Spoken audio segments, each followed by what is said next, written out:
ఒకవైపు ఉద్రిక్తతలు, మరోవైపు పోలీస్ అధికారులపై చర్యలు, ఇంకోవైపు అల్లర్లు జరిగే అవకాశం ఉంది, జర జాగ్రత్త అంటూ నిఘా విభాగం హెచ్చరికలు. మొత్తం మీద ఎక్కడ చూసినా టెన్షన్. రాయలసీమ, పల్నాడు జిల్లాల్లో అయితే హై టెన్షన్. పోలింగ్ ముందు వరకు ప్రశాంతంగా ఉన్న ఏపీలో ఎందుకీ ఉద్రిక్త వాతావరణం?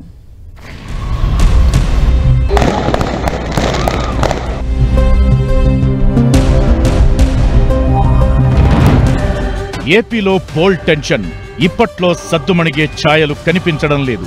హింసాత్మక ఘటనలు చోటు చేసుకున్న రాయలసీమ, పల్నాడు జిల్లాల్లో పోలీసులు గట్టి బందోబస్తు ఏర్పాటు చేశారు. ప్రస్తుతానికి అంతా ఓకే అన్న వాతావరణమే కనిపిస్తున్నా ప్రతీకార దాడులు జరిగే ఛాన్స్ ఉందని నిఘా విభాగం చేసిన హెచ్చరికలతో రాష్ట్రంలో హై అలర్ట్ ప్రకటించింది ప్రభుత్వం.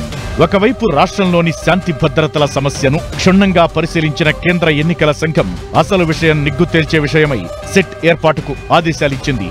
ఈసీ సూచనల మేరకు 3 అధికారులతో ప్రత్యేక దర్యాప్తు బృందాన్ని ఏర్పాటు చేశారు రాష్ట్ర ప్రభుత్వ ప్రధాన కార్యదర్శి జవహర్ రెడ్డి.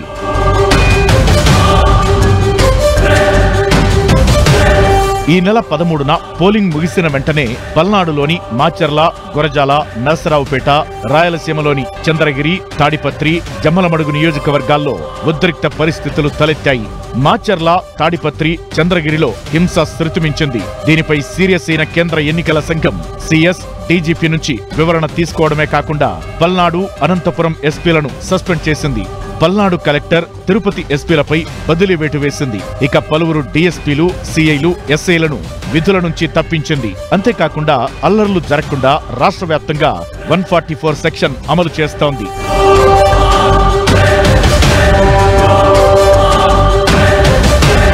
ఈ పరిస్థితుల్లో కౌంటింగ్ అనంతరం కూడా ప్రతీకార దాడులు జరగొచ్చని నిఘా విభాగం హెచ్చరించడంతో హై అలర్ట్ ప్రకటించింది కేంద్రం. ప్రస్తుతం హింసాత్మక ఘటనలు జరిగిన ప్రాంతాలతో పాటు సమస్యాత్మక నియోజకవర్గాలు, ప్రాంతాలపై ప్రత్యేక నిఘా వేయాలని రాష్ట్ర పోలీసు యంత్రాంగాన్ని అప్రమత్తం చేసింది నిఘా విభాగం. దీంతో 25 కంపెనీల కేంద్ర బలగాలను జూన్ 19 వరకు రాష్ట్రంలోనే ఉంచాలని కేంద్ర ఎన్నికల కమిషన్ను కోరారు రాష్ట్ర అధికారులు.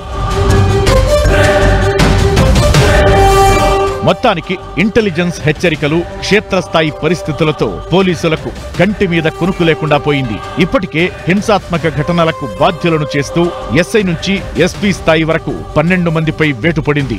ఈ ఘటనపై దర్యాప్తు చేయనున్న సెట్ ఇంకెందరిని దోషులుగా తేల్చుతుందోనన్న టెన్షన్ పోలీసులకు పట్టుకుంది. ఈ పరిస్థితుల్లో రాష్ట్రంలో మళ్లీ సాధారణ పరిస్థితులు ఎప్పుడు ఏర్పడతాయనేది అంతు చిక్కడం లేదు.